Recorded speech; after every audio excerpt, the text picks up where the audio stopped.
Hey, how much longer do you got to work on this? Well, I started July the 15th or so, and all I've got left is these two panels here on the roof.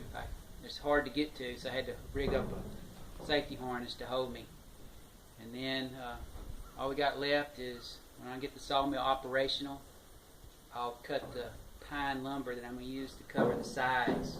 And that'll be it. We'll be resting after that. No more. All right.